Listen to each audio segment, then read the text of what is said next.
Selamat pagi teman-teman, jumpa kembali di MDT Journey Inspiration of Life. Pagi ini saya mau coba sharingkan teori memperpanjang umur gitu. Bagaimana caranya memperpanjang umur? Kalau pada umumnya gitu, yang ada kan secara dunia medis kan adanya anti aging, memperpanjang penuaan ya. Kalau ini bukan masalah penuaan, ini bicara memperpanjang umur yang terkait dengan kematian gitu. Bagaimana caranya umur kita bisa lebih panjang sehingga umur hidup kita bisa lebih memanjang lagi gitu. Jadi kita tetap hidup, bukan masalah cuma karena penuaan saja gitu. Ada draft yang saya catat gitu ya. Jangan tolak penderitaan karena penderitaan akan mendorong kita kepada pengharapan akan Tuhan. Jadi manusia pada umumnya apabila tidak mengenal kebenaran Tuhan, biasanya selalu mengeluh, menghindar dari masalah penderitaan. Sebenarnya melalui penderitaan itu bisa ada satu solusi, satu jalan keluar untuk dapat bertemu dengan Tuhan. Bagaimana caranya kita dapatkan bukan dari kekuatan kita, bukan dengan kekuatan mengandalkan kita diri sendiri, tapi kita mengandalkan kasih karunia Tuhan. Jadi yang powerful itu bukan manusia kitanya, tetapi Tuhannya gitu. Tuhan di dalam kita itu yang powerful gitu, yang memang benar-benar punya kuasa gitu. Nah, ini satu-satunya jalan kita harus mau lebih berharap kepada Tuhan gitu. Itu satu. Kedua, oleh penderitaan kita tidak dapat berbuat apapun juga karena penderitaan itu, sehingga kita tidak bisa berbuat apapun juga. Terlebih jika penderitaan sudah pada titik puncaknya, sudah benar-benar tekanan habis-habisan dalam hidup kita, maka akan berpasrah kepada Tuhan tanpa syarat gitu. Jadi kalau kita belum alami penderitaan di puncaknya gitu, biasanya kita akan bergening, akan berunding, akan menawar kepada Tuhan. Tuhan kalau ini, kalau itu, kalau begini, kalau begitu gitu. Biasanya seperti itu. Tapi setelah penderitaan itu ada di puncak gitu, di ujung, itu biasanya kita sudah berpasrah, udah memang tidak bisa apa-apa. Kita mengandalkan diri kita itu tidak bisa apa-apa. Jadi ujung-ujungnya nanti kita harus ada satu titik kita itu akan berpasrah tanpa syarat. Biasanya orang sebut berpasrah itu biasanya masih tetap aja masih ada syarat-syarat yang kita ajukan gitu. Kita mau kalau begini, kalau begitu gitu, banyak sekali. Berpasrah tanpa syarat, inilah yang Tuhan kehendaki, inilah yang Tuhan tunggu-tunggu gitu ya, agar kita dapat berubah. Jadi kalau berpasrah itu masih dengan syarat, Tuhan tidak bisa bekerja gitu. Kita harus total gitu, bagaimana kita berpasrah ke Tuhan sehingga Tuhan bisa bekerja.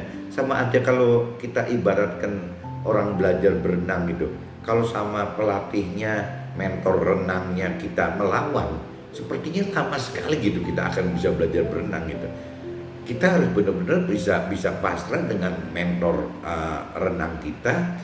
Mungkin nggak lama juga kita bisa berenang gitu. Tapi kalau yang kita tetap bersikukuh, kita ngandalkan pikiran kita dan kekuatan kita sendiri, rasanya tidak bisa berenang. Akhirnya sekian tahun juga nggak bisa renang gitu.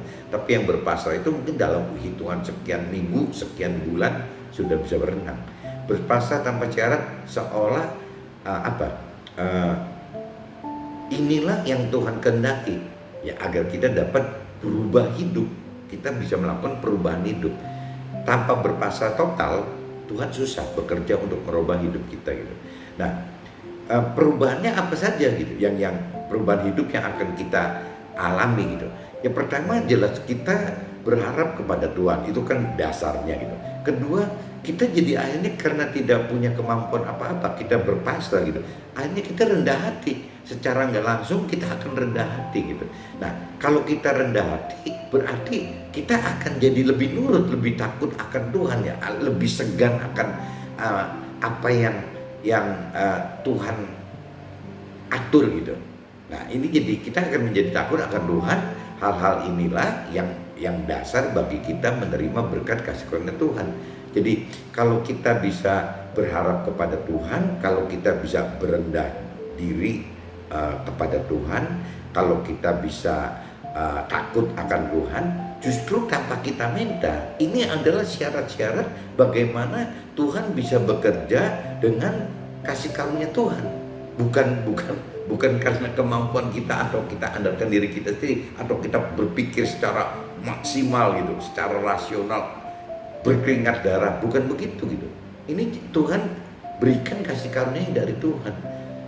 Ini jadi syaratnya itu kalau kita bisa berharap kepada Tuhan, bisa menjadi rendah hati, kita bisa menjadi takut akan Tuhan, otomatis ini adalah syarat-syarat bagaimana Tuhan bisa bekerja, syarat-syarat bagaimana Tuhan bisa lepaskan berkat kasih karunia Tuhan untuk kita.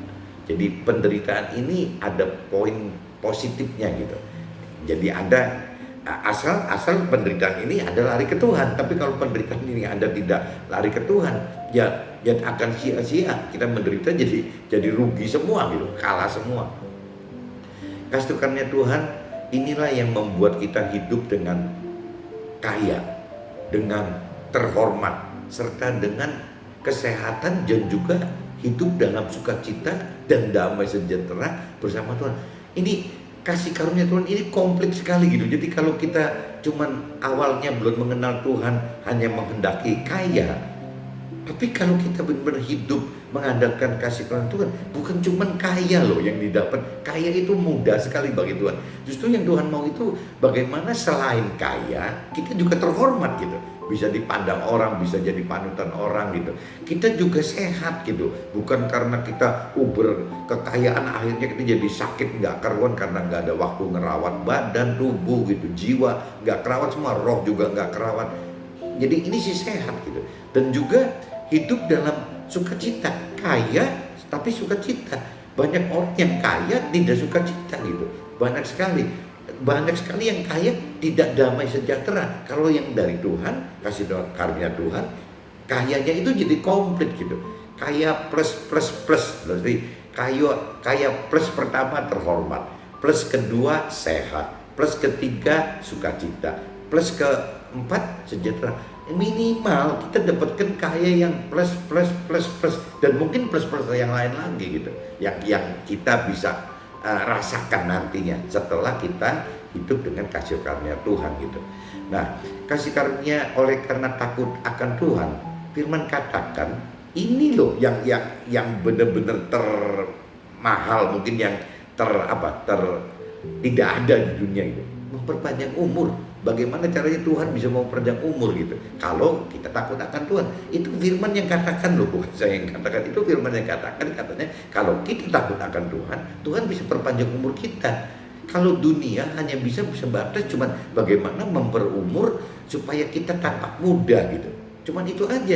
Mungkin yang istilah sekarang banyak yang anti aging gitu. Jadi bagaimana kita menunda penuaan kita. Kalau ini bukan masalah cuman kelihatan dari luar gitu, muda gitu. Ini sih enggak gitu. Memang umurnya ditambahin panjang sama Tuhan. Nah, ini bagi yang bisa dapatkan hidup dengan kasih karunia Tuhan akan seperti itu gitu. Nah, sebaliknya bagi orang yang tidak hidup bersama Tuhan, oleh karena tidak mau mencari dan tidak mau mengandalkan Tuhan, serta tidak hidup dengan mengenal, mengerti, serta melakukan perintah dan peraturan Tuhan dalam firman-Nya gitu. Nah, ini katanya maka akan diperpendek umurnya. Kan celaka sekali gitu. Kalau kita nggak kenal firman, kita jadi orang yang fasik, ya berarti yang tidak mengenal Tuhan, tidak hidup bersama Tuhan, tidak hidup di dalam firman Tuhan, tidak melakukan firman Tuhan. Dan ujung-ujungnya katanya ada notes akan diperpendek umurnya. Jadi takut akan Tuhan itu jelas Tuhan janjikan, Tuhan katakan bahwa umurnya akan diperpanjang. Nah, ini kalau teman-teman memang butuh bagaimana ingin umur panjang, ya secara rohani jalannya ya harus takut akan Tuhan. Mungkin kalau secara duniawi ya orang paling cuma bisa jaga tubuh, ya bagaimana jaga jiwanya supaya tenang. Ini tapi kan tubuh dan jiwa kan sehat tidak menjamin. Kalau banyak kok orang yang meninggal dalam kondisi sehat-sehat aja, tahu-tahu meninggal itu banyak. Ya, bagaimana orang yang lagi happy-happy meninggal juga banyak. Nah ini umur ini kan urusannya Tuhan gitu. Jadi bagaimana caranya ya kita harus taat, harus percaya dan taat akan apa yang Firman katakan. Dan Firman katakan kalau cerita perpanjang umur adalah obatnya adalah harus dengan takut akan Tuhan. Demikian teman-teman, mungkin pagi ini untuk cerita dalam Firman ada cara memperpanjang umur. Mudah-mudahan teman-teman bisa petik manfaat sharing pagi ini. Dan apabila dinilai ada yang memerlukan, ada yang ribut, ada yang takut, ada yang galau karena sakit, tak karena takut umur tidak panjang, ya coba di-sharingkan kembali ke teman-teman dan keluarga yang lain. Siapa tahu jadi bisa lebih menenangkan mereka gitu, dan justru akan menyelamatkan hidup mereka juga. Jadi caranya ketemu gitu. Oke teman-teman, mungkin pagi ini seperti ini dulu. Bye bye. See you.